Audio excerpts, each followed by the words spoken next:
warahmatullahi wabarakatuh. Perkenalkan, nama saya Rahima. Saya adalah seorang mahasiswi dari Universitas Islam Negeri Antasari, Banjarmasin. Saya merupakan salah satu dari volunteer mengajar dari rumah yang berasal dari kota Banjarmasin, atau lebih tepatnya di Kabupaten Banjar. Di tengah kondisi pandemi virus COVID-19 ini, banyak aktivitas-aktivitas masyarakat yang terganggu. Tidak sedikit dari mereka yang kehilangan pekerjaan, bahkan banyak pula dari mereka yang menjadi korban hingga meninggal dunia. Kegiatan-kegiatan besar pun juga banyak yang terdampak, di antaranya kegiatan pemerintahan, ekonomi, pendidikan, kesehatan, dan keagamaan.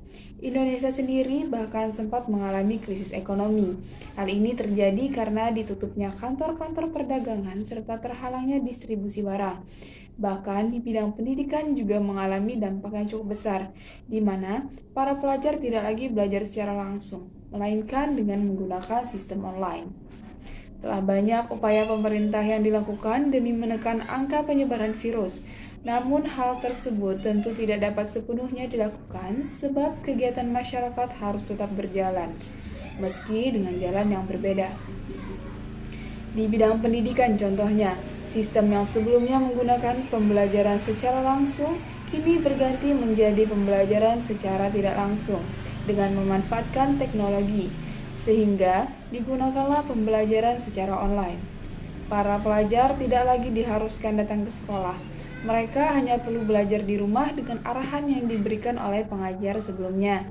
Kondisi ini tidak hanya membuat pelajar lebih mengenal teknologi, namun juga membuat pelajar lebih bisa mandiri dalam memahami pelajaran.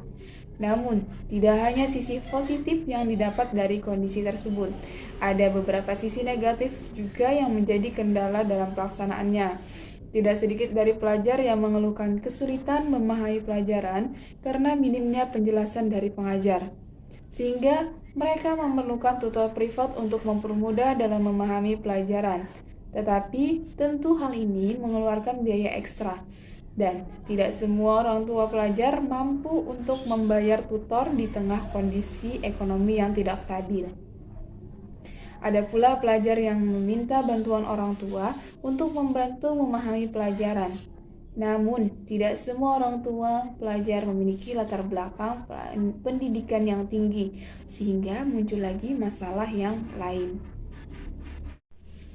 Program mengajar dari rumah merupakan buah dari kerjasama antara Kementerian Pendidikan dan Kebudayaan bersama dengan Persatuan Mahasiswa dan Alumni Bidik Misi seluruh Indonesia.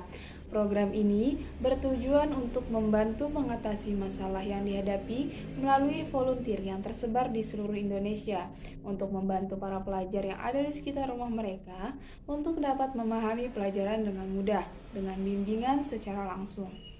Pertama kali saya mengikuti kegiatan ini adalah karena mendapatkan tawaran dari teman-teman mahasiswa untuk mengikuti kegiatan demi mengisi keseharian di masa pandemi COVID-19.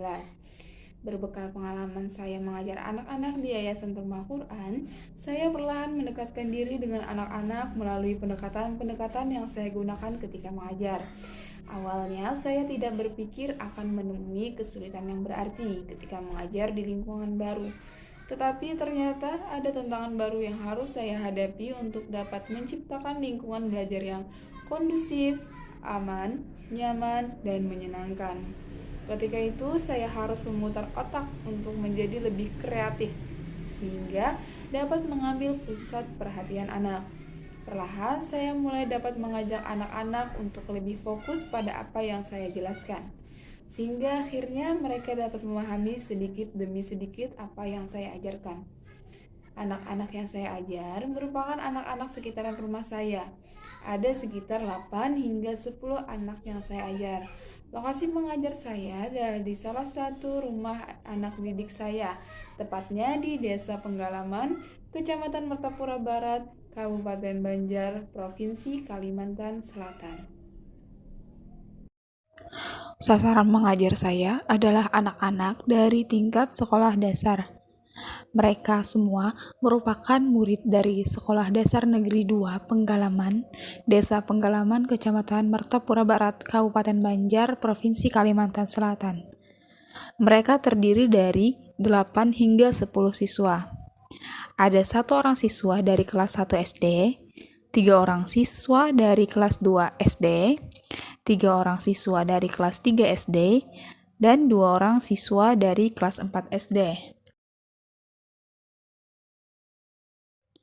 Terkadang ada 2 orang siswa dari tingkat pendidikan anak usia dini yang ikut bergabung dalam pelajaran kami, meskipun mereka belum begitu memahami apa yang sedang dipelajari, tetapi mereka memiliki semangat untuk memperhatikan dengan baik. Banyak hal yang kami pelajari saat kegiatan mengajar dari rumah. Terkadang kami belajar matematika dasar, yaitu tambahan, kurangan, perkalian, dan bagi.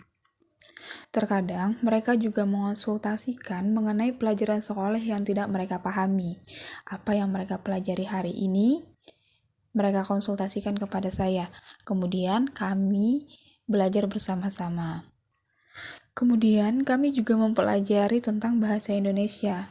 Saya menuliskan sebuah cerita di papan tulis, kemudian saya minta mereka untuk menulis, kemudian menceritakan kembali kepada teman-temannya. Di situ saya meminta mereka untuk maju ke depan dan bercerita di depan teman-temannya. Bagaimana mereka belajar untuk berpresentasi, bagaimana mereka belajar untuk berbicara di depan umum. Hal yang paling mereka sukai adalah ketika pelajaran menggambar. Di sana saya meminta mereka untuk menggambar cita-cita yang mereka ingin gapai di masa depan. Setelah mereka gambar, mereka kemudian menceritakannya ke depan. Apa yang ingin jadi apa mereka di masa depan, kemudian usaha apa yang akan mereka lakukan untuk dapat menggapai cita-cita mereka tersebut.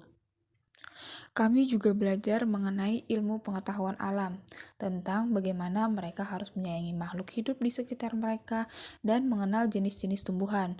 Selain itu, saya juga mengajarkan tentang jenis-jenis hewan karnivora dan juga herbivora. Saya juga meminta anak-anak untuk menyebutkan jenis-jenis tumbuhan yang ada di sekitar rumah mereka, baik itu tumbuhan bertunas, berakar serabut, juga berakar tunggang. Ketika kami belajar mengenai hewan, saya meminta anak-anak untuk menyebutkan hewan-hewan yang berkembang biak dengan cara bertelur, beranak, dan bertelur juga beranak. Suatu hari, saya juga pernah meminta anak-anak untuk menggambar siapa tokoh idola mereka. Meminta anak-anak untuk menggambarkannya di kertas, kemudian bercerita alasan mengapa mereka mengidolakannya. Tidak jarang, saya juga mengadakan kuis untuk mereka, demi meningkatkan semangat mereka berlomba untuk maju ke depan menjawab pertanyaan saya. Di minggu terakhir, program mengajar dari rumah, saya mengadakan ulangan untuk anak-anak. Saya hanya ingin mengetahui sejauh mana mereka telah memahami apa yang telah saya berikan selama 2 bulan terakhir. Menteri Pendidikan dan Kebudayaan, Nadiem Makarim kembali meluncurkan kebijakan Merdeka Belajar. Kali ini ditunjukkan bagi pendidikan tinggi bertajuk Kampus Merdeka. Mendikbud menerangkan bahwa paket kebijakan Kampus Merdeka ini menjadi langkah awal dari rangkaian kebijakan untuk perguruan tinggi. Kampus Merdeka mengusung 4 kebijakan di lingkup perguruan tinggi. Yang pertama, sistem akreditasi perguruan tinggi. Dalam program Kampus Merdeka, program reakreditasi bersifat otomatis untuk seluruh peringkat dan bersifat sukarela bagi perguruan tinggi dan prodi yang sudah siap naik peringkat. Akreditasi yang sudah ditetapkan Badan Akreditasi Nasional Perguruan Tinggi atau disingkat menjadi BANPT tetap berlaku selama 5 tahun, namun akan diperbaharui secara otomatis. Pengajuan reakreditasi PT dan Prodi dibatasi paling cepat 2 tahun setelah mendapatkan akreditasi yang terakhir kali. Untuk perguruan tinggi yang berakreditasi B dan C bisa mengajukan peningkatan. Evaluasi akreditasi akan dilakukan BNPT jika ditemukan penurunan kualitas meliputi pengaduan masyarakat dengan disertai bukti konkret, serta penurunan tajam jumlah mahasiswa baru yang mendaftar dan lulus dari prodi ataupun perguruan tinggi. Yang kedua, hak belajar 3 semester di luar prodi. Kampus Merdeka yang kedua memberikan hak kepada mahasiswa untuk mengambil mata kuliah di luar prodi dan melakukan perubahan definisi satuan kredit semester. Perguruan tinggi wajib memberikan hak bagi mahasiswa untuk secara sukarela, jadi mahasiswa boleh mengambil ataupun tidak SKS di luar kampusnya sebanyak 2 semester atau setara dengan 40 SKS. Ditambah, mahasiswa juga dapat mengambil SKS di prodi lain di dalam kampusnya sebanyak 1 semester dari total semester yang harus ditempuh. Ini tidak berlaku untuk prodi kesehatan. Nadiem Makarim menilai saat ini bobot SKS untuk kegiatan pembelajaran di luar kelas sangat kecil dan tidak mendorong mahasiswa untuk mencari pengalaman baru, terlebih di banyak kampus. Pertukaran pelajar atau praktik kerja justru menunda kelulusan mahasiswa. Lebih lanjut, Mendikbud menjelaskan terdapat perubahan pengertian mengenai SKS. Setiap SKS diartikan sebagai jam kegiatan, bukan lagi jam belajar. Kegiatan di sini berarti belajar di kelas, magang, atau praktik kerja di industri atau organisasi, pertukaran pelajar, pengabdian masyarakat, wirausaha, riset, studi independen, maupun kegiatan mengajar di daerah terpencil. Setiap kegiatan yang dipilih mahasiswa harus dibimbing oleh seorang dosen yang ditentukan oleh kampus. Daftar kegiatan yang dapat diambil oleh mahasiswa dapat dipilih dari program yang ditentukan pemerintah dan atau program yang disetujui oleh rektornya. Yang ketiga, pembukaan prodi baru. Program Kampus Merdeka memberikan otonomi perguruan tinggi negeri atau disingkat PTN dan swasta atau disingkat PTS untuk melakukan pembukaan atau pendirian program studi baru. Otonomi diberikan jika PTN dan PTS tersebut sudah memiliki akreditasi A dan B dan telah melakukan kerjasama dengan organisasi dan atau universitas yang termasuk dalam QS Top 100 World Universities. Pengecualian berlaku untuk prodi kesehatan dan pendidikan. Ditambahkan oleh Kemendikbud, seluruh prodi baru akan otomatis mendapatkan akreditasi C. Lebih lanjut, Mendikbud menjelaskan kerjasama dengan organisasi akan mencakup penyusunan kurikulum, praktik kerja atau magang, dan penempatan kerja bagi para mahasiswa.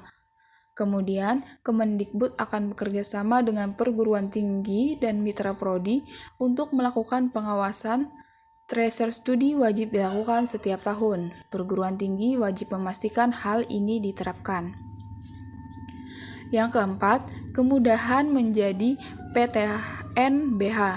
Kebijakan Kampus Merdeka yang ketiga terkait kebebasan bagi PTN, Badan Layanan Umum atau disingkat BLU, dan Satuan Kerja atau disingkat Satker untuk menjadi PTN Badan Hukum atau disingkat PTN/BH. Kemendikbud akan mempermudah persyaratan PTN BLU dan Satker untuk menjadi PTN BH tanpa terikat status akreditasi.